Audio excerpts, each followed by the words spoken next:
लोग अगर एक बार मुश्किल में आते हैं या बार-बार मुश्किल में आते हैं, तो नेगेटिव सोचने लगते हैं कि मेरे साथ ही ऐसा क्यों हो रहा है और मैं ही क्यों? हे भगवान से शिकायत करते हैं कि मैं ही क्यों? लेकिन सब्र करिएगा क्योंकि मेरा एक कल ही मैं एक शादी में गई हुई थी, मेरे साथ एक एक्सपीरियंस हुआ, मेरा खुद का एक्सपीरियंस है, कल जो मैंने किया। क्या हुआ कि आज से कई साल बाद में जब 5वीं छठी क्लास में पढ़ा करती थी, तब वो एक आंटी थी, मेरे गाँव की ही थी, जो मुझे कोसती थी कि मुझे ताने मारती थी अगर हम उस मेरी स्कूल थी उसके घर के पास से ही चल के जाना होता था। मैं गवर्नमेंट स्कूल में पढ़ती थी और मेरा भाई भी गवर्नमेंट स्कूल में पढ़ता था।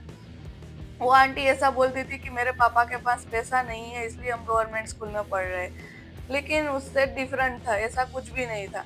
अ, आज वो आंटी मुझे मिली शादी में तो वो बोल रही थी कि यार तुम तो बहुत उसकी लड़की है, उसे भी गवर्नमेंट एग्जाम की तैयारी करनी है, लेकिन वो क्या कर रही है, उसकी मम्मी मना कर रही है क्योंकि तुम मेहनत नहीं कर पाओगी उसकी तरह, मेरी तरह वो मेहनत नहीं कर पाएंगी। मैंने कहा कि ऐसा कुछ नहीं होता, तुम चाहो तो कुछ भी कर सकती हो।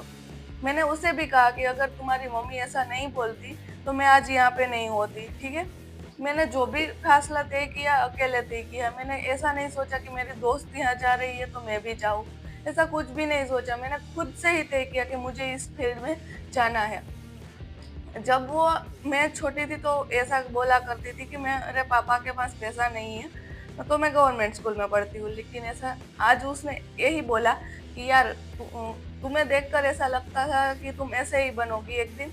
मैं क्योंकि अभी गवर्नमेंट एग्ज़ाम की तैयारी भी कर रही हूँ और टीचिंग भी कर रही हूँ। पिछले 3 सालों से पढ़ा रही हूँ। तो आज उसे मुझे देखकर प्राउड फील हो रहा है, लेकिन आज से 15 से 16 साल पहले उसे ही ऐसा लग रहा था कि मैं कुछ नहीं करूंगी अपनी लाइफ में। मैं गवर्नमेंट स्कूल में पढ़ रही हूँ, मैं गवर्नमेंट कॉलेज में स्टडी कर रही हूँ, तो मेरे मुझे कुछ नहीं आता होगा, मुझे दुनिया की कुछ खबर ही नहीं होती।